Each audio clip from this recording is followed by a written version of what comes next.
দোকানদার সাহেব। জি, কি দেখছিলেন? ওগা 20 টাকা দামের ঠান্ডা জানছি। 20 টাকা দামের ঠান্ডা? দাঁড়ান দিতেছি। এই যে এই যে এই যে হ্যাঁ,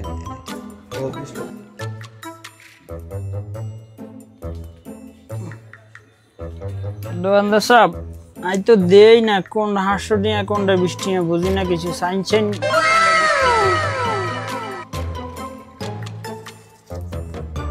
এটাই না 20 টাকা ভাই? আচ্ছা তাহলে সেটা আমি দিন। 800 টাকার নোটের তাই ঠান্ডার দামটা রাই।